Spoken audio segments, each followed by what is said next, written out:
Hello, everyone. This is what your pastor didn't tell you. Today, I am on with Dr. Travis Proctor. We're going to be talking about demons in the New Testament, specifically the demons that Jesus exorcises. What is the background and origin of these demons? What do these texts and the Book of Enoch tell us about how people saw demons in this time period? How are you doing today, Dr. Proctor? Yeah, I'm doing great and excited to talk about demons and Enoch and fallen watchers with you. Awesome. Okay, so you wrote a book about demons and early Christianity. Just could you give people a general summary of what you talked about? What are the main things you argued in that book? Yeah, and so my book, it's Demonic Bodies and the Dark Ecologies of Early Christian Culture. And it was looking at early Christian ideas about what kinds of bodies demons had, generally speaking. So it covers the first couple centuries mostly, looking at both New Testament text and early Christian text. And wanted to understand, whenever early Christians talked about demons, did they have anything to say about their bodies? And if so, why might that be important? The big finding was just that there's a lot of diversity in how early Christians talk about demons, everything from seeing them as mostly disembodied to having some kind of body, but maybe it's something that's a little bit different from the human body, to associating them with certain kinds of materiality or stuff in the world. And what I noted is that it's instructive, not just because, well, you see some diversity in early Christian thought, but oftentimes that diversity correlated to what Christians were concerned about in their own day. And so oftentimes debates about demonic bodies would be related to other things Christians were worried about, like what kind of body did Jesus have when he was resurrected? Was it like a flesh and blood body like ours or something else? Demons would become a part of that conversation that Christians were having, and how the demonic body appeared was oftentimes correlated to what Christians were trying to say about that other issue, like Jesus's body. So the big argument of the book is that we have lots of different ideas. They're kind of coming from all over the place, but I think they are actually pretty important for helping us understand what kinds of things were early Christians concerned about in these early periods. Thank you so much. And you're actually teaching a course right now that people can check out Yeah. related to Bart Ehrman. Is that right? Could you tell people about that real quick? That's right. Yeah. So it's the Biblical Studies Academy, founded and run by Bart Ehrman, who is my PhD advisor at UNC Chapel Hill. And so it's a class that's open to everyone, open to the general public. There is a fee for joining the academy, or you could pay per class. But my class is on demons and ghosts in the Bible, and it's running live right now. So folks can join live. We're only about a quarter of the way through, or if you pay for the class or join the academy, you can catch those classes later. They're recorded. So it's an exploration of where do we get ideas about demons from the Bible, and how are they related to or different from ideas about, say, ghosts in the ancient world and in the Bible. And again, how are these things important for the Bible and ancient Judaism and early Christianity as well? Awesome. Yeah, I'm really just. I'll definitely have to check that out. So people can also they can look at that in the description. I'll have your book as well as link to that course there, so people can learn more about demons. I'm sure it's a really great course. So many will be familiar with the idea of demonic spirits in the New Testament. Jesus exorcising demons. It's all over the place in the Gospels. Yeah. Can you tell us what we know about what people in New Testament times thought about the origins of these spirits? Yeah, I would say generally speaking, early Christians and the folks that are writing the books in the New Testament felt that demons were part of this force of evil spiritual beings, oftentimes associated with some type of chief demon figure like Satan, but he goes by other names too, that were attempting to, distract or deceive the followers of God and of Jesus into, practicing worship in the wrong way or having the wrong ideas about God or about Jesus. So that's kind of the general picture we get. And the most famous thing that we see demons doing in the Gospels especially is inhabiting human bodies and then needing to be cast out by Jesus, who is shown as this very effective, miraculous exorcist, especially in Gospels like the Gospel of Mark, where that's one of the major miracles that Jesus does. Some of the other Gospels don't feature it as much, like the Gospel of John doesn't feature any exorcisms, for example. But for many of our earliest Gospels, exorcism is one of the major miracle categories that Jesus performs. And it seems like many early Christians thought that this was a sign that Jesus had, cosmic power. He could defeat the forces of evil that were currently ruling this world. And that was part of his broader plan to bring about the kingdom of God, whether very soon or maybe in the near future. And defeating these evil forces was a major part of that. So a lot of my research was looking into, we know that the early Jesus movement was very much a sect within Judaism, and therefore it's operating within a Jewish cultural matrix, if you will. And I wanted to understand, okay, and if that's the case, then what were the ancient Jewish ideas that about demons that were current at the time? And that's where we get into things like the Book of Enoch, First Enoch, or a subsection of that work called the Book of the Watchers, where we find explanations for the origins of demons related namely to stories about fallen angels. And so, according to the dominant narrative of ancient Judaism, and it continues on into among early Christians as well, in the time of Noah, just to kind of give you some of the time scale here, in the time of Noah, there were angel figures that were appointed to watch over the earth. However, they became tempted by mortal women. So apparently these were males that were tempted by mortal women. They had sexual relations with them. As part of that relationship, they were born giants, these gigantic creatures. They're called the Nephilim in the book of Genesis. And these gigantic creatures wreaked havoc on earth. The fallen angels that had fell, they started teaching humans all kinds of bad things, including knowledge about war or knowledge about how to beautify themselves, which led to all types of bad sexual stuff. What this leads to, what the Book of the Watchers is trying to explain, is why did God send that worldwide flood? And the Watchers and the giants become a really important part of explaining that. So it's kind of an expansion of what is otherwise a pretty short section of Genesis that explains what happens right before the flood. So Genesis 6, we have a similar story, but it's very short, about the sons of God and the daughters of men. And it sounds generally similar to what we find in First Enoch, but it's a much shorter version in Genesis. Where that becomes really important for demons is that according to First Enoch, whenever these giants are destroyed by the flood that God sends in the time of Noah, they drown. These giant creatures drown, but their spirits live on. And this is actually where demons come from. And this became the dominant explanation among ancient Jews, not the only one, but the dominant one among ancient Jews of the time, right up until the time of Jesus, for where demons came from. They were the kind of post-mortem spirits that lingered on. This explains one connection we can see with New Testament texts, and the reason why I think, and some other scholars think, there's a connection here is this explains, for example, why they're called impure spirits. The giants were seen as impure beings in First Enoch and among ancient Jews because they mixed heaven and earth. So there's a major concern with mixing categories of beings that shouldn't be mixed. And whenever those fallen angels mixed with mortal women, that was improper, that was impure. And that impurity gets passed on to demons here. So whenever, say, gospel texts refer to impure spirits as a synonym for evil spirits, it's most likely operating based on that connection. So building on things like that, my book, I have a chapter on the Gospel of Mark where I'm trying to establish that this dominant view of demons in ancient Judaism is a likely kind of cultural matrix in which we can think about the Gospel of Mark and possibly informing these stories about demons and exorcisms. So if it was an article, I just want to make it real explicit. Could you say, just maybe in real simple terms, so these Nephilim, they died in the flood and then they become spirits? Is there any idea how that came about? Yeah, I mean, it basically just, it kind of, what I think is implied, it doesn't say it explicitly, is that their mortal fleshly part died. The part they got from humans is like the mortal flesh that died in the flood. But since, they were half angel, their spirit, therefore, seemingly maybe from their angelic fathers, lived on because angels are immortal. And so I think the idea here is that their mortal part died in the flood. Their immortal part from their angelic fathers lived on. But since it's kind of corrupted, now it's a demonic thing.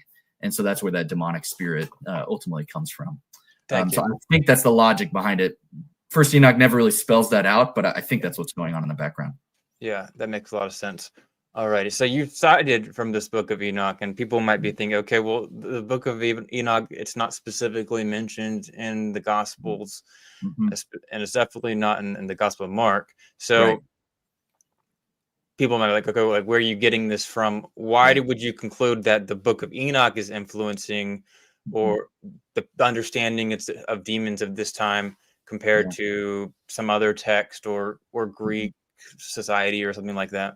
Yeah, it's a great question. And I think part of it, I would say it's a couple things. One would be just the kind of dominance of that model among ancient Jews and also early Christians. So the Book of the Watchers, this part of Enoch, it's a text that comes from about the 3rd century BCE. So almost as old as, parts of the Bible. And it seems to have become pretty popular. We see it cited in many other ancient Jewish texts, or versions of the story cited in texts like Jubilees or the Testament of the 12 Patriarchs, for example, some other ancient Jewish texts. But also we find copies of it or references to it in other ancient Jewish works. And so it's a very popular work among the Dead Sea Scrolls. So at least one sect of Jews were using it quite extensively. And this has led many scholars to say that, to take note that we always have to remember that at this time in ancient Judaism, something like the Hebrew Bible that we know of today, or the Old Testament, wasn't really formed yet. It took quite a long time, actually, for those texts to become like an official collection that everybody agreed upon. And it meant that it was a little bit more wide open on what Jews might use at that time for what we would call scripture. And it looks like many scholars agree that Enoch, or versions of the Book of the Watchers, functioned as scripture for many Jews. So that would be one argument, that it's something that's kind of in the water, so to speak. It's a big part of ancient Jewish life when thinking about fallen angels or demons. And then I think that would be kind of the beginning. But I think the other thing we can look to that it gives us some more explicit support for this is that Christian authors that come after, say, the Gospels, explicitly cite the Book of Enoch, which just tells us that, kind of passing over from their Jewish roots among followers of Jesus, texts related to Enoch became pretty popular. So the Epistle of Jude in the New Testament explicitly appeals to Enoch and also mentions angels that are imprisoned, and most likely building off First Enoch here. Some other texts pretty early on that give us pretty explicit citations would be like Justin Martyr, a 2nd century philosopher and Christian who cites, we think, from the Book of the Watchers, or a version of it. Another one a little bit later on, Tertullian of Carthage, who again appeals explicitly to Enochic text and talks about these fallen angels and demons. And he even goes on to argue, he's a church father, becomes a major part of the development of Christian theology. He even goes on to argue that these should be considered sacred literature. He basically makes an argument that First Enoch should be part of the Bible. Now, viewers will know that First Enoch is not part of the Bible today. Eventually those texts fall out of favor, aren't as popular in later periods. And so you won't find them in kind of your standard Old Testament today. But during this time period, Second Temple Judaism, and I would say the first couple centuries of Christian history, we have quite a bit of evidence that they're pretty popular and influential. So that's suggestive, I think, for what's going on behind the Gospels. You're right, Zach, to point out there's no explicit citation of Enoch in the Gospels or anything like that. But I think it's the most likely kind of cultural background for what's going on here. The final thing that my book tries to trace to try to make that argument is just to show the conceptual overlaps here. And so what I try to argue is that I noted already, this idea of demons being impure, almost certainly related to that Enochic idea of the giants and their kind of mixing of beings, heavenly and mortal, or heavenly and earthly. But there are some other things too that come through that can be readily explained as building on Enochic ideas. And that could be just this idea that that demons can invade bodies and possess them. Even not all ancient cultures thought that demons could invade bodies, or that's not how they typically presented them necessarily. But that is how we find them in the Gospels. That, of course, makes total sense if you think that demons used to be within a body, within a gigantic body before they were destroyed. Or elements of demons are portrayed as very violent in the Gospels. They're kind of harming the beings that they're in, whether humans or swine in the case of the Gerasene demoniac in Mark 5. And they seem to be, one thing I argue is that there seems to be kind of internecine fighting going on among these demons, especially when it comes to the Gerasene demoniac, where there's some kind of like self-harm going on by the Gerasene demoniac. And I argue this could be related to mythologies that we see connected to the giants, that they're seen as very violent, very destructive, and even kind of constantly engaging in civil war type battles. And so I think those conceptual connections are, for me at least, what makes it more convincing that there's some kind of connection here to Enochic mythologies, and that can help make sense of what's going on in these exorcism stories. Yeah, and to add, I think you really did a good job outlining how like this other Greek culture that these writers are in, Mm-hmm. there's not really a conception of what we see in the Gospels of these demons. Like we're going to talk about that in a second here, Yeah. but it's like there's not any other described origin or even Right. close to that we could really see. Mm-hmm. So what descriptions does the Gospels give us about demons, Mm-hmm. of what they were, what they did? You don't have to get into specifics. We'll get into that later, but just the general description. Yeah, so generally speaking, we don't get a lot of explicit kind of descriptions of who they are or what they are. I think the general idea that we get is they're allied against humans. They want to harm humans quite a bit. Again, if we connect that with Enochic mythologies, Enochic stories explain demons wanting to harm humans in part because humans were part of their creation. So it's kind of a revenge here. So remember, they come from fallen angels getting together with mortal women. And Enochic texts imply that the angels are trying to kind of get back at their mortal, the kind of the mortal humans that helped create them. Basically, they're kind of mad at them for their situation. So that's one thing that we know for sure. They're trying to really harass and harm humans. They seem to be allied under a kind of chief demon figure called either Satan or Beelzebul. In ancient Judaism, we have some other names that are thrown out there, like Mastema, for example, or Beliar.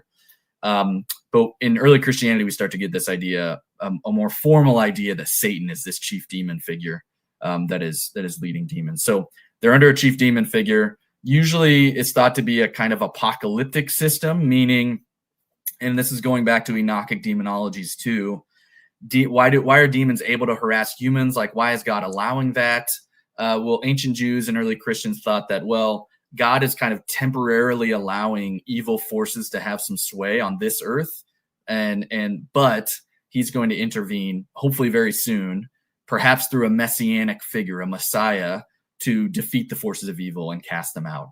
And so this helps explain, for example, whenever Jesus approaches a demoniac, somebody possessed by a demon, the demon calls out and immediately recognizes Jesus and basically is like, Jesus, what do you have to do with me? Basically like, Jesus, don't bother me.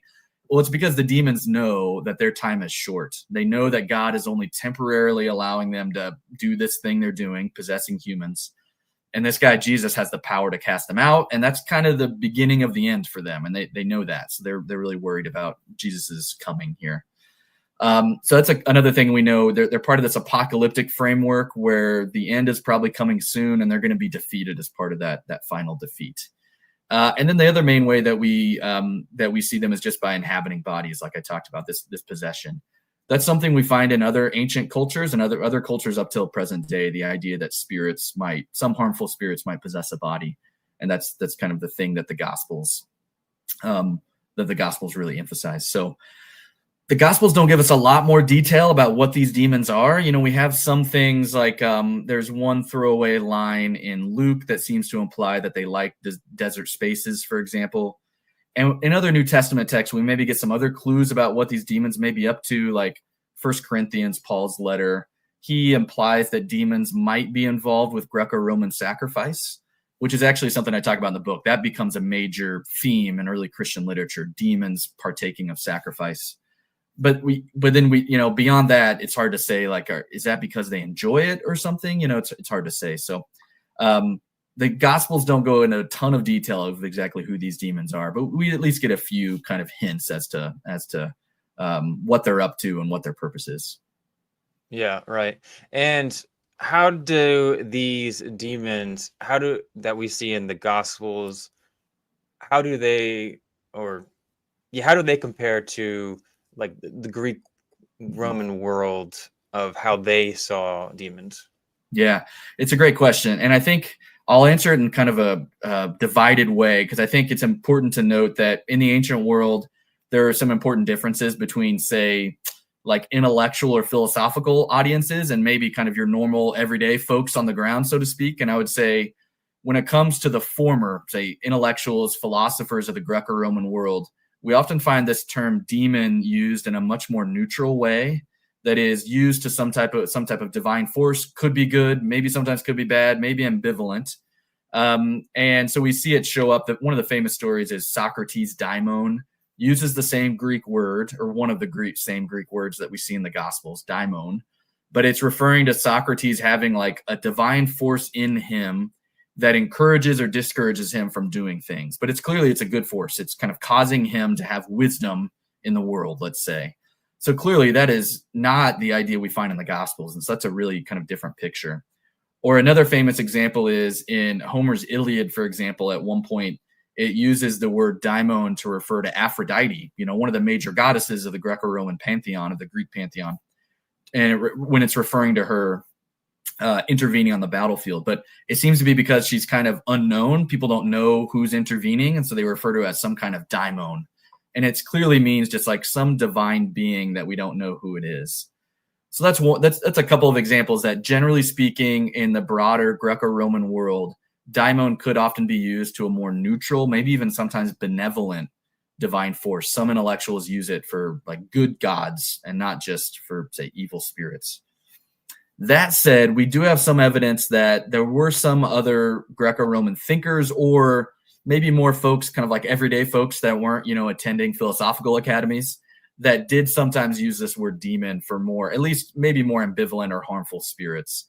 And so we have some later evidence, at least, of, say, like Greek magical spells, where demons seem like kind of harmful forces, or at least ambivalent forces that might be harnessed for magic, or they might be harming people as part of magical kind of spells or something.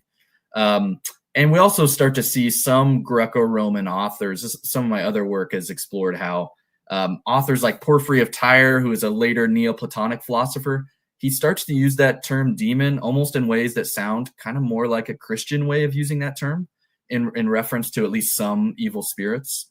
And so he's kind of an interesting case where that word starts to get used in a different way. So generally speaking, though, I think something I think you noted earlier is that aspects that we find that are distinctive to Jews and Christians are, for example, this idea that demons would possess bodies and have these, and that you needed this kind of exorcism. That's something that's pretty distinctive to ancient Jewish and then early Christian ideas. Or this idea that I stated earlier, the idea that it's part of some kind of apocalyptic system where, the end is coming soon and Satan and his demons are trying to do all this evil work before God comes back. That's, again, kind of distinct to the Jews and Christians. Greeks and Romans wouldn't have had that kind of system. So some overlaps, I would say, in general, but some distinctive usages too. And so the challenge can be sometimes, if you're reading a text, is trying to figure out what kind of demon is showing up here. So sometimes you can tell pretty easily, and sometimes it could be a little bit difficult. Yeah, the Gospel of Mark, so it uses the word unclean spirit a lot. Yeah. And you talked about that it doesn't really have a parallel in Greek culture, but it does in the Book of Enoch, clearly. Yep. But it also is not in the Hebrew Bible either. So that's really interesting. Yeah. But you said that, and it's not, so technically it is in Greco-Roman texts after the 3rd century CE, which is way after the New Testament, right? So that's important. I just want to make sure we didn't miss anything. And demons as members of a relatively unified, if capricious, divine order. So that would be typical of Greco-Roman traditions. Is that right? Yeah, that's right. Yeah. And so the point I was trying to make there is that in Jewish and Christian texts, as part of that kind of apocalyptic worldview, it's that there's an order of kind of like good divine beings, God, his angels, Jesus as part of that for the Christian tradition, versus, Satan and his demons and fallen angels. Whereas in the Greco-Roman world, demons were, if they were kind of part of a theology, if you will, they were part of an idea of like higher and lower divinities, that there are higher divinities that, don't ever interact with earth, but then lower down the list would be maybe these daimons, these more like intermediary divinities that usually were good, although maybe if you did something bad, they could become mad at you or something. But the idea is that they're part of a kind of unified cosmic force, rather than being kind of like two warring factions of divinities. They're part of a kind of a unified system among Greco-Roman thinkers. So that's another kind of distinction that I think we see between Greco-Roman thinkers and Jews and Christians on demons. Yeah. So as people can see, there's a huge difference between the typical description of demon in the Greco-Roman world compared to somewhere like the Gospels, where it's pretty exclusively Jewish, or Book of Enoch-ish. Yeah, Or yeah, absolutely.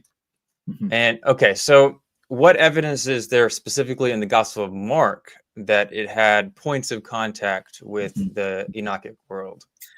Yeah, it's a good question, and I think the ones I've laid out for the demons are, conceptual overlaps like impure spirits, or these ideas of like violence or fighting between the giants, kind of, or the idea that they can just possess bodies like that. And so I think those are the big reasons to think that the demonology here might be being influenced. I think some other points that scholars have made. This has been an area of research that's, I think, gotten more popular. I think as scholars have realized that Enoch was so popular as a text in the ancient Judaism, they realized, it might be influencing these early Jesus movement texts in a bigger way than we thought. And so many folks have pointed to some like prophetic traditions might be connected to some of the ways in which prophecy plays out in the various gospels, or they point out that Enoch has really strong traditions of like astronomical things going on that show God's will or God's order, or relate to like the fall of the angels, and have connected that to ideas that we find in some of the gospels, like either the star of Bethlehem, guiding the shepherds to, or guiding to Jesus's birth, or when we see like this idea of like Satan falling like lightning. It could be suggestive of some type of like astronomical observation or something like that. So I would say in general, except for when we have like the Epistle of Jude that cites Enoch explicitly, there's no, what we might call like a smoking gun here of like, oh, that's first Enoch right there in the Gospel of Matthew or something. But there are some, conceptual overlaps that a lot of scholars have found pretty suggestive of some kind of influence there.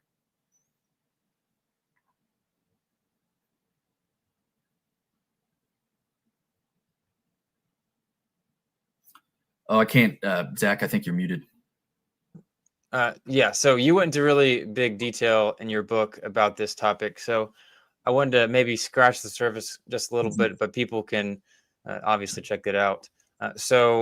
One thing was the idea of Enoch traditions and the Gospel of Mark's demons are conceptualized as part of and like an evil apocalyptic front. Yeah. And there's like a head demon, right? Or Yeah. Satan, Beelzebul, Mastema. So Mhm. that's not like the Book of Enoch is not a specific text that is the only one out there that has that. Right. That's Right. very common at the time period, Mhm. Mhm. specifically in Jewish culture. But it's all going against, like this world of demons, essentially, Mhm. Mhm. something that we don't really see in the Old Testament. Right. Um, Right.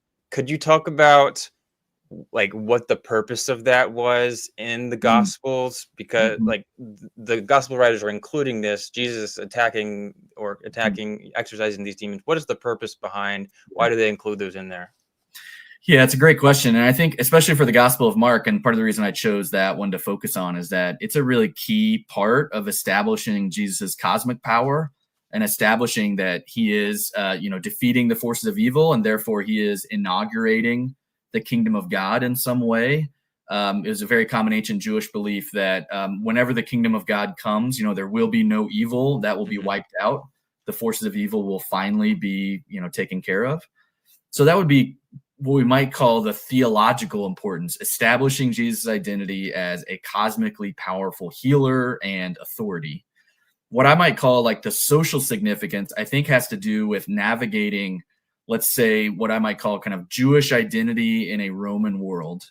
And so, what I note in my book is that two of the major exorcism stories, the Gerasene demoniac and the Syrophoenician woman, include stories about kind of non-Jews being exorcised of demons.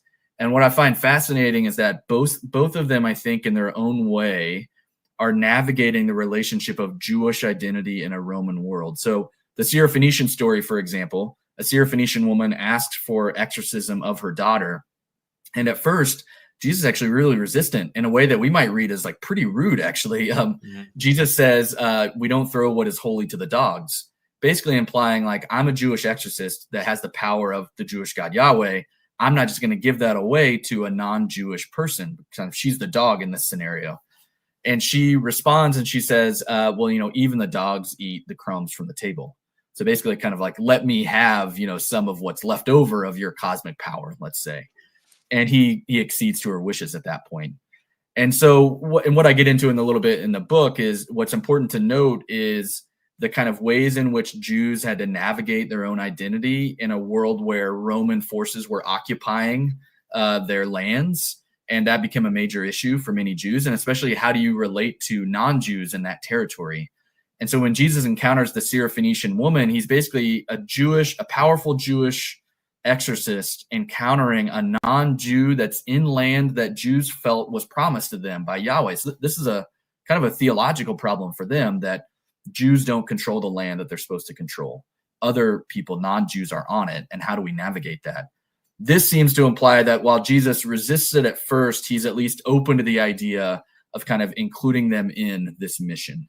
And so it's his way, this story communicates to its audience that non-Jews can be included in Jesus's miraculous kind of cosmic power. The other one, a little bit more, a little bit more antagonistic, let's say, would be the Gerasene demoniac. So again, Jesus travels to a non-Jewish majority area, or we think it might be kind of a mixed Jewish and non-Jewish area. But there he encounters this man who's inhabited by demons, and the demon identifies itself as Legion, for we are many. Many astute readers for a long time have noted this term is almost certainly invoking a unit of the Roman military, which would have been occupying the land at the time. And so this is almost certainly a kind of sideways reference to Rome being a kind of like evil force in the world. Demons are a kind of representative of Rome here. And then Jesus, eventually overpowers this Roman force. And what many scholars have argued is that this story is meant to be symbolic of a Jewish exorcist expelling evil forces, not only demons, but also the Roman, non-Jewish, of course, occupying force that would have been occupying Judea at the time. So I think those are just a couple of examples of exorcism stories are not only important for who is Jesus, who is this guy, why is he performing these miracles, but also important for establishing, like, what does it mean to be Jewish in this time period? How are Jews to navigate this Messiah figure, Jesus, and how does that relate to, say, being a Jew in the ancient world, and especially in the Roman imperial context, for example? So I think they have some more significance for how people telling these stories and reading these stories are thinking about their own identity. Thank you. So could you talk about the significance of knowing a demon's name in this time period and how it's used in the Gospels? Yeah, great point. So that's one part of Jesus's kind of exorcistic technique, is to basically establish the identity of the demon.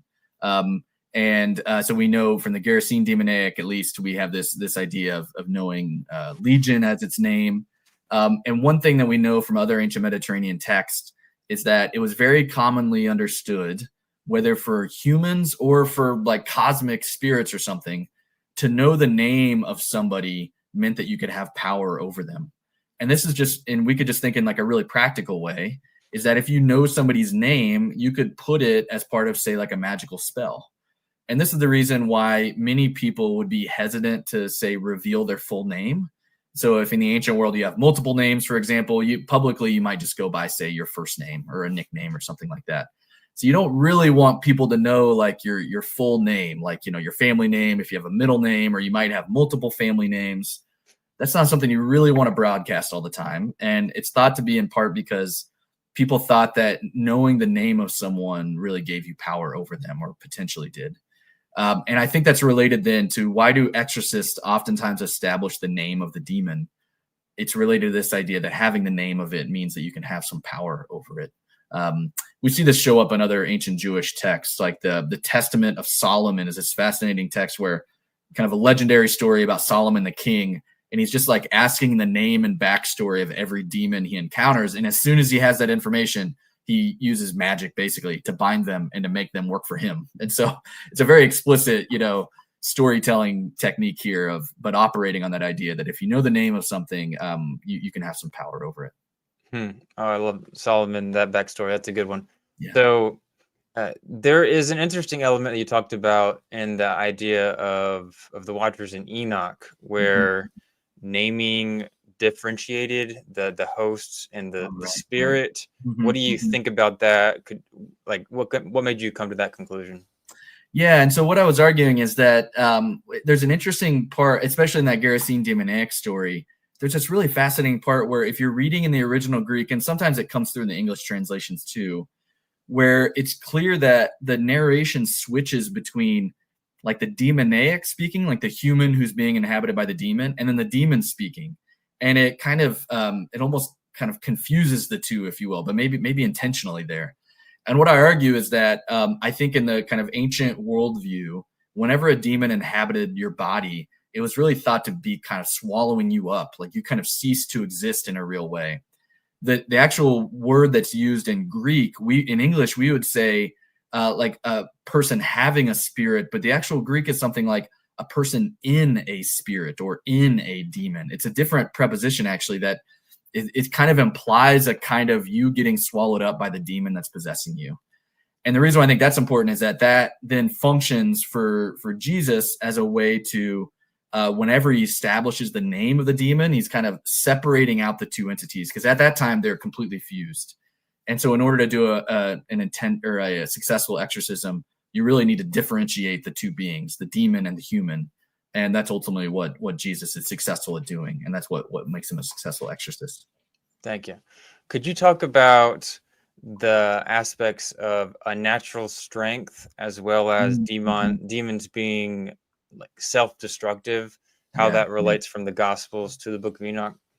Yeah, good. And so, yeah, there we have some stories, of course, that coming from giants, you'd expect them to be quite powerful, and that was oftentimes kind of the assumption that whenever we see giant figures show up in ancient Jewish storytelling, the implication is that they're incredibly strong and forceful, and we see that. So we can, on the one hand, just kind of imply it from them coming from gigantic spirits, but then we do have some interesting traditions where their demons associated with these giants as part of like Enochic storytelling traditions are referred to as strong spirits. And so there seems to be this kind of in that's when they get translated into Greek, for example. Some of the Greek phrasing is used for strong spirits there. So there seems to be an implication that maybe some of that like forcefulness of being a giant, or maybe it's just from them being formerly angelic spirits or something, that these demons are incredibly strong. And so I think that idea we get again in the Gerasene demoniac is one area where we see it, where there's this emphasis on people can't restrain these demoniacs; they're kind of too forceful or too strong, and regular humans can't deal with these things. And that's again kind of why you need that cosmic power of Jesus. And so I do think there's some connections there to Jewish storytelling related to Enochic stories, but that also then helps explain, why is it that demons are portrayed as so forceful or strong. And you see that a lot in pop culture today. Today exorcism or possession films or what have you will oftentimes portray demons as having this, or people that are possessed as having extra strong power of some sort. And I think that ultimately goes back to that Enochic storytelling tradition. Interesting. And for the nerds out there, that's First Enoch 15:8 of strong Okay. spirits. Yeah. Yeah. And what about the idea of being self-destructive? That's all over the Gospels. Yeah, absolutely. And so I think this goes back to one of the aspects we see show up when stories are being told about the giants is that whenever they started being destructive on earth, like before the flood comes, then the angels recognize, like the good angels recognize it, and they ask God if they can kind of intervene. And one of the things it says that God directs them to do is to set them against each other. So basically to like start fighting against each other and to become very destructive here.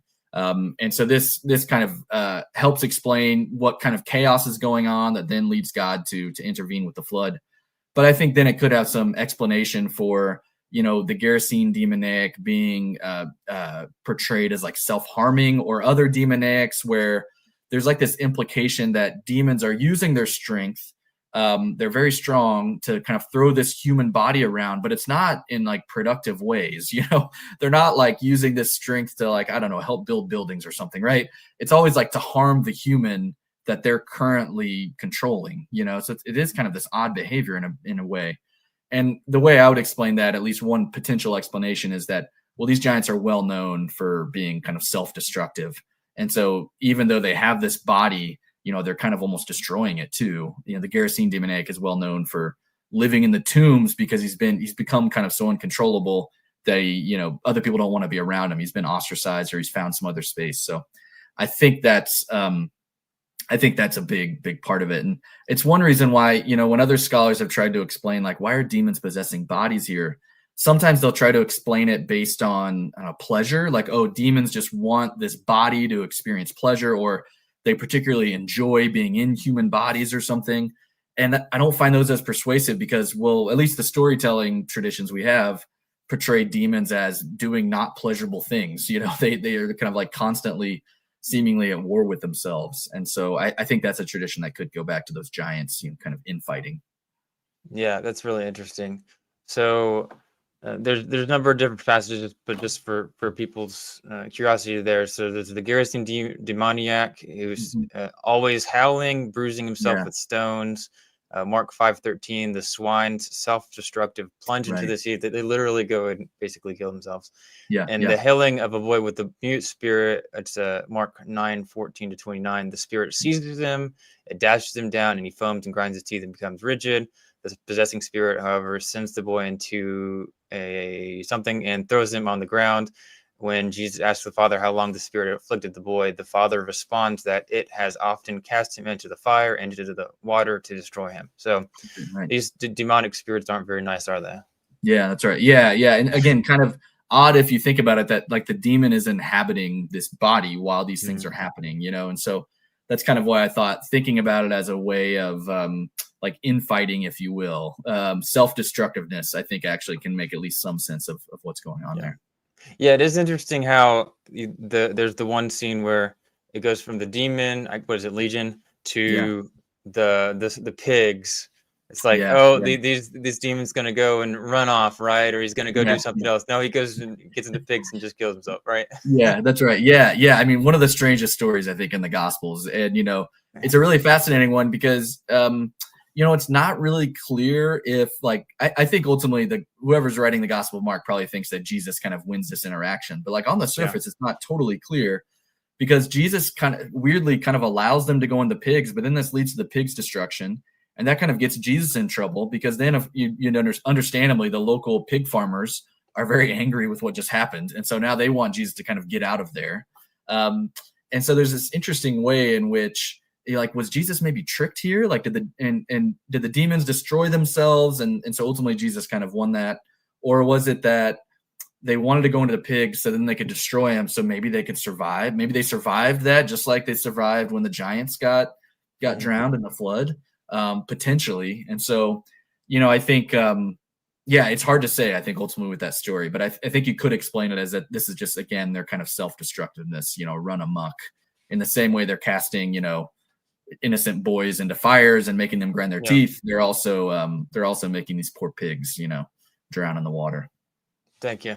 So Lauren Stuckenbrook and Gabrielle Baccaccini, you say that they provide the most plausible interpretation for why the demons are called impure and unclean. The spirits coming from the giants, they are disembodied, are deemed to have been products of delement, or I probably have a typo there, an unholy nation of angels and humans. So did you have anything that you haven't mentioned that you wanted to add on to that about why these demons are portrayed as impure and unclean? Yeah, I think just right. I think it's related to that giant background and fallen angels, mating with mortal women. The only thing I'd add on is that what's important about that story for ancient Jews, that story was important because it was kind of a cautionary tale. Many ancient Jews believed that it was important that they practice endogamy, that is marriage within their group, that is Jews should marry other Jews and not, say, local Canaanites or something, right? Kind of non-Jews in the area. And this story was in part used as a kind of way to warn people off, like, hey, don't mix between, don't have romantic mixing between categories that you shouldn't. This is, angels and mortal women. But the kind of analogy here would be Jews and non-Jews. And so many scholars think it's connected to that. So that's where I thought it was interesting then to put the demons and exorcism in conversation about issues of Jewish purity and impurity and Jewish identity in light of other people's, because I think the roots of these stories is actually in Jews trying to kind of debate and discuss How do we maintain our identity? Is it okay to marry outside of Jewish peoples, for example? And so I think these stories throughout have a kind of social function, and that idea of impure evil spirits has a long history, and I think throughout has some important social significance whenever that story is being told. Yeah. So many people might be listening, like, hey, so you're referring to Enoch, but then there's Genesis 6, and Yeah. there's also these other aspects of impure things. So, like, we kind of see that, and then some people might even think that there's Satan in the Old Testament. But what do we see about demons in the Hebrew Bible? Could you talk about how that describes compared with the New Testament portrayal? Yeah, it's a great question. So yeah, just to start out with that, whereas in the New Testament, we have a pretty clearly, if not always fully fleshed out, a pretty clearly defined, like there is Satan, some kind of chief demon figure, and there's clearly demons running amok, right? Mm-hmm. The Old Testament, we really don't have something like that. We have some hints that maybe there are kind of evil-like spirits that maybe we could call demons. A couple of the really famous ones that come to be part of later Jewish folklore are like Azazel, for example, who's mentioned in with regards to the scapegoat ritual. Some scholars have noted, well, for example, the word Azazel shows up in First Enoch as a fallen angel, and we have some other ancient Mediterranean, ancient Near Eastern evidence for other words related to Azazel that might be referring to demons. So whenever that scapegoat ritual happens, some scholars thought that there's some kind of like sacrifice of a goat to a demon as like a scapegoat in the sense of like warding off that demonic force. The other one that's often cited is the story of Lilith, who again takes on a big role in later Jewish folklore. But there is a mention whenever Isaiah is talking about a kind of future desolate place. It names off a bunch of beings right in a row. And the big debate among scholars is, are these referring to like desert animals, or are they a list of like demon-like figures, or maybe some mix, maybe like animal-like demons or something? And as part of that, this word Lilith shows up. And the big debate among scholars is this a demon or not? I would say earlier generations of scholars tended to think these were references of demons. I would say more recently, the trend has been to push back on that and to say that at least within the Bible, we don't have strong evidence that these are demonic figures, and they could be explained as something totally different. Like that term Lilith could just be referring to like an owl that lives in the desert. And Isaiah is just trying to say that, hey, this big civilization you have now, it's just going to be a deserted place. And that's ultimately the point he's trying to make. And that mention of Azazel, that could really just be a reference to like the forces of chaos that are in the wilderness, and not really like a demon like we would think of it. One other reason why scholars tend to think that is that whenever evil is explained within the Hebrew Bible, it's usually explained as ultimately going back to Yahweh. And so when bad things are happening to people, it's usually explained as like the kind of, what do I want to say, the operations of Yahweh, sometimes using like an angel figure. So, for example, at one point in the story of Exodus, God utilizes the destroyer, is kind of what the Hebrew term means. But clearly this means something like we might call it like an angel of death or something, like an angel working on behalf of God, but is doing things to humans to destroy them. But not really a demon. This isn't like, he's not like following Satan or not, fully evil. This is just kind of an instrument of God, if you will. So I think that's an important point to note, that when we see what we might call evil or bad things happening in the Hebrew Bible, it explains it as ultimately going back to God. Demons aren't really invoked. So I think many scholars have pushed back today and would mostly argue, it's still debated, but I think many scholars would say that we mostly really don't find a demonology in the Hebrew Bible. It's mostly lacking. Where that starts to shift is we get some translations of the Hebrew Bible into Greek, for example, and some words that originally in Hebrew were referring to foreign deities, like using their names, for example. The Greek translators use that Greek term daimon. Now, the big debate, based on our conversation earlier, are they using it in like that old-fashioned Greek sense of like just a reference to a god? Or are they using it in that more normal Jewish and Christian sense of like evil spirit that's working against God? That's up for debate. But we do start to see a shift where that term daimon starts to get used in the Hebrew Bible in translation. And so we could start to see that at least some of the concepts of demonology start to make their way in. And then I think outside of the Bible, we do start to see really something we would call a demonology start to take shape. Of course, with like First Enoch and Jubilees, but then we also see it with like the Dead Sea Scrolls, for example, the Essene community that we think was behind the Dead Sea Scrolls. They pretty clearly have a pretty developed angelology and demonology. So I think most scholars would say within the Hebrew Bible proper, not much of a demonology that we could really speak of, or at least there's not a lot of evidence for it. Later Judaism, though, and certainly by the time we get to the New Testament and the early Jesus movement, we have something we would call like a Jewish demonology, or at least forms of it. I'd say, just to add on to that, then the big debate that remains is, since we don't really find a demonology in the Hebrew Bible, does that mean that like no followers of Yahweh had a kind of demonology? Or some scholars have argued that, well, like other neighboring cultures, because we do have evidence for demon-like creatures in the ancient Near East, other kind of non-Jewish, non-Israelite peoples had demons pretty frequently. Some scholars have suggested that it's possible that when the biblical writers and editors were kind of putting together the Bible, they kind of de-emphasized those demonic aspects.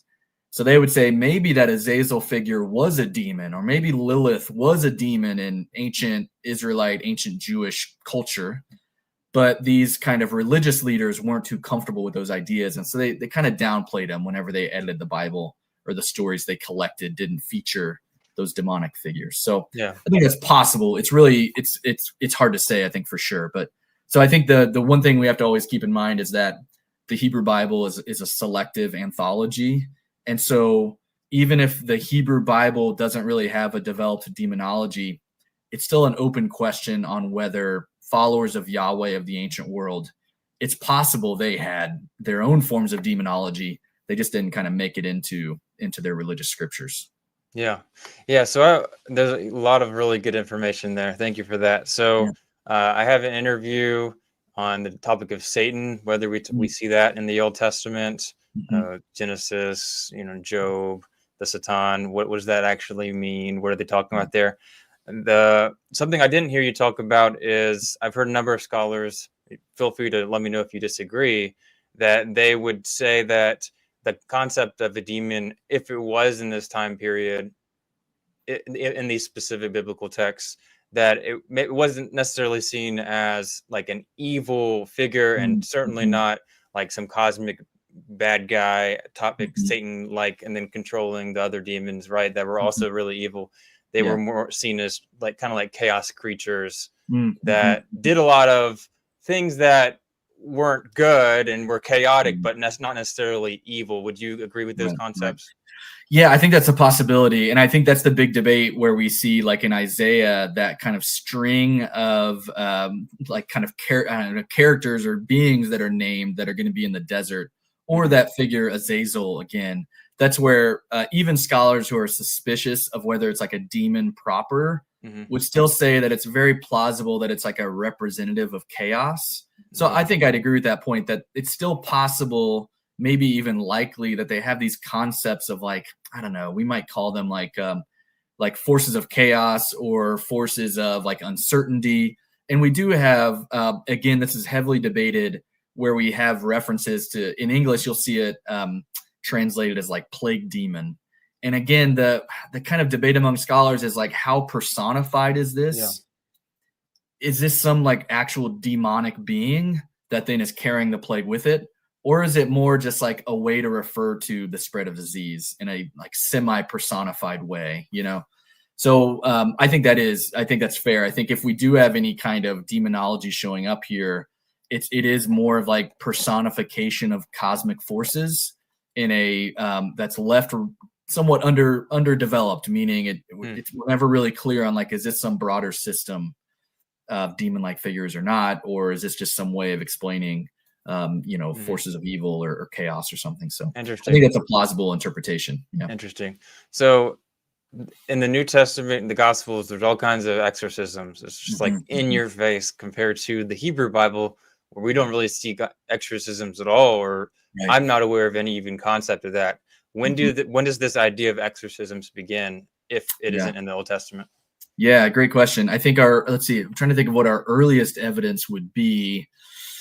It might be the Dead Sea Scrolls. I think it's right in there with, I think two of our best pieces of evidence for it are Josephus. And so that'd be, first century CE, but then the Dead Sea Scrolls would be earlier.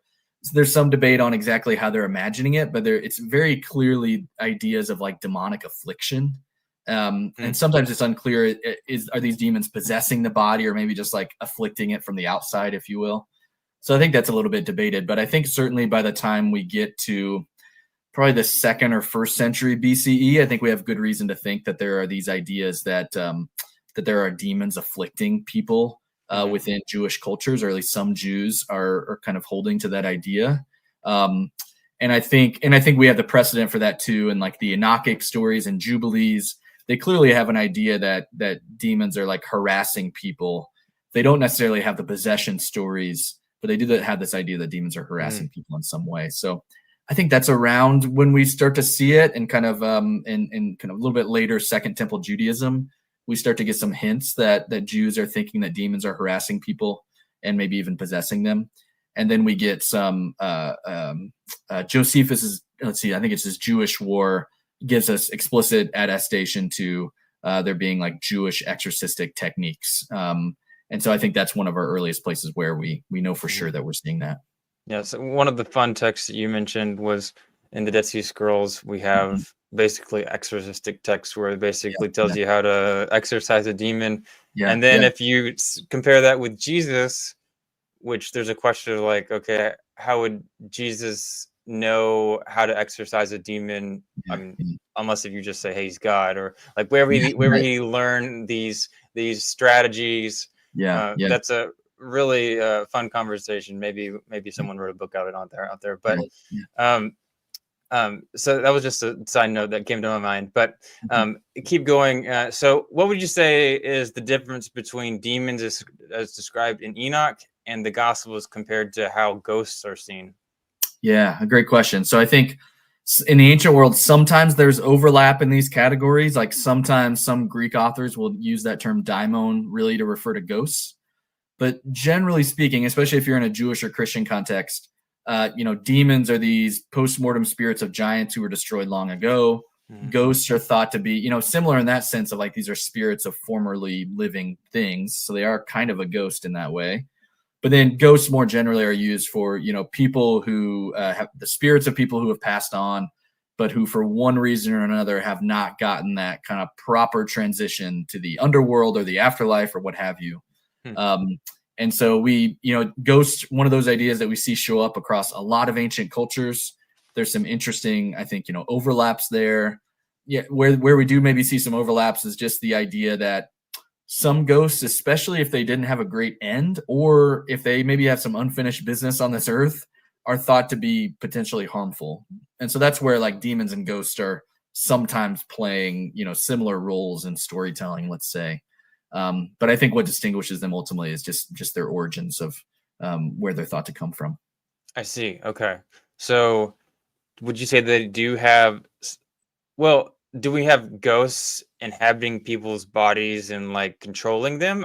We kind of see that with the Holy Spirit, right? Yeah, right. Yeah, and that's one point I make, is that I think there's clearly a parallel where, for example, when Jesus gets accused of being possessed by Beelzebul in Mark 3, his response is not, I'm not possessed. He responds by saying, no, I'm possessed by a different spirit, the Holy Spirit, because he responds with what's called the unforgivable sin passage, where he says, listen, basically, you just blasphemed the Holy Spirit, and that's unforgivable. You'll be forgiven of other things, but not that. And if you're reading closely, what he's clearly saying is, when you accuse me of having Beelzebul inside me, you are blaspheming the actual spirit that's inside of me, which is the Holy Spirit. So I think you're onto something there of like of possession being more than just about demonic possession. Ancient cultures had a lot of ideas about the possessing of spirits, and that includes too in both Jewish and Christian tradition, prophetic spirits. The idea of spirits overtaking someone. We see that in Greco-Roman culture too. The idea of like the Oracle of Delphi, for example. The idea was that some gods could kind of possess people and give them divine knowledge in some kind of way. And Jews and Christians have a similar idea too. whether it's the Holy Spirit or some other spirit sent from God, kind of depends. With ghost, I'm trying to think back. I think we do have some tales, like some popular folk tales that have ghosts taking over bodies, but I think it's more typical that ghosts will appear. Oftentimes they appear like smoke-like or shade-like, like they still appear physically, but they clearly don't have their old fleshly body, but oftentimes you'll recognize them because they still look the way they looked in real life, just with a different type of body. Or, it's very common that they'll still be wearing something that's distinctive to them, maybe what they died in or their uniform of some sort or something. And so like if they're a soldier or something. So usually I think it is more typical for ghosts to show up kind of as themselves, so to speak, rather than to say possess a body or something. Interesting. All right. So last question before you go in here. So you talked about how demons were seen as the origination of evil, and in other podcasts we've had Dr. Miriam Brand, who did her dissertation on this very topic. Many people might not have heard that, but this is a belief by early Jews that evil was seen as coming originally from demons, not Adam and Eve. Could you talk about the logic behind that and what your general thoughts are on that topic? Yeah. And so I think it's a fascinating trend that we see, I think, especially among earliest Christian writers, let's say the first couple centuries of Christian history, that when they attempt to explain, like, where did this world go wrong, they oftentimes turn to that story of fallen angels and demons. And it's where we see Enochic citations happen. And that's where we get some good evidence that early Christians are reading some version of First Enoch or the Book of the Watchers. So what's fascinating, I think, what you're talking about, Zach, is that what doesn't show up that we might expect to as often is that story of Adam and Eve. That's kind of where we often turn to for like the Bible story of where things go wrong, the fall, right? The fall of Adam and Eve, and that's where sin and evil enter the world. But if you actually read the the biblical story even itself, even without First Enoch, you do still have this sense of Adam and Eve get cast out from the garden. But then in terms of like, when do things really go haywire? It really is kind of Genesis 6. It's true that the humans aren't in paradise anymore. And, God, the way God explains it is that, now humans are going to have to till the earth, and they're not going to be as productive. And birth is going to be very painful for the woman, Eve. But that seems to be kind of the punishment there. It doesn't really seem to be narrating that like, oh, now the whole world is evil. It's just that, well, now humans' lives are going to be more difficult. That's really the outcome of the Adam and Eve garden story, is that, hey, human life is more difficult now. And really, if you read that story closely, I would argue it's not really an explanation for like evil, but instead it's an etiology, an explanation for the origins of why is human life the way it is. Why is it that when we go out to till the ground, it's really difficult? Things can go wrong really badly, and it can be really hard to feed your family. Well, this explains it. It's when Adam and Eve ate from that fruit and they kind of messed things up. Or why is it that, well, the thing that we need to do to carry on our community, have children, especially in the ancient world, is actually really dangerous. It leads to people dying, right? Either the baby or the mother, for example. And so it's explaining, why is it this thing that brings life actually also brings death? That's kind of a conundrum. And this story really helps explain that. So I think, and then I think if you're reading those first, say, 6 to 7 chapters of Genesis, really the turning point where the world becomes fallen, I think it's better explained in Genesis 6. It's these sons of God and daughters of men, and this corruption of earth that just has to be wiped out and restarted during the time of Noah. And I think early Christians picked up on that. And so that whenever they started telling their story of like, why is there evil in our world? Why, for Christians, they were worried about like, why are people persecuting us? Why are people not converting to Christianity the way we want them to? Well, they would oftentimes cite, well, this originally comes from when those demons came about, or when those fallen angels started tricking people with bad knowledge. And they really turn to that story more often than they do to Adam and Eve. And so it's kind of a fascinating part of that era of Christianity. It does start to flip back, I think. I would say starting once the Christian canon starts to get more fully formalized, and texts like First Enoch, they start to wane in importance and influence a little bit. And so I'd say by like the 3rd, 4th, and 5th centuries, you see the canon kind of getting reshaped and formalized in Christianity. And then I think that also leads to rethinking of like, where does the fall really come? And I think a lot of scholars will point to the influence of Augustine, who places so much importance on Adam and Eve and articulates, a well-developed theory of the fall of humanity, the entrance of sin into the world. And that becomes the kind of dominant way that Christian thinkers think about it for centuries and millennia. So, but until that point, I think it was a more open question. And depending on the Christian author you read, you might get the story of the Watchers and demons before you got Adam and Eve as an explanation for the origins of evil. That's really, really interesting. Thank you so much for explaining that. Yeah. Other than your course that you're teaching, your book that you've written, is there anything else that you want people to know about? No, also I have some stuff coming up in the fall. I think I'm going to be teaching a class through this project called the Religion Department. It's associated with Religion for Breakfast, a YouTube channel There you go. that I've done some writing for. And I think we're going to be doing a class. It's not official yet. It's in the works, but I think I'm going to be doing a class related to the historical Jesus. I've gotten into Jesus and exorcisms quite a bit with my book. And I think that gave me a fascinating window into thinking about the Gospels and the historical Jesus. So that's something else you might look out for. You can find me on like academia.edu where I post some of my work if folks want to check that out some more. Awesome. Thank you so much. Yeah. Any links that you give me will be in the description. So much appreciated. It's been a pleasure having you on here. Make sure if you're watching to follow your work, as well as make sure to like and subscribe to the channel. If you didn't like this video, the next video will be better, I promise. But otherwise, thank you so much for coming on here, and I hope you have a good rest of your day. Yeah. Thanks, Zach. Thanks for having me, and thanks everybody for watching. Awesome.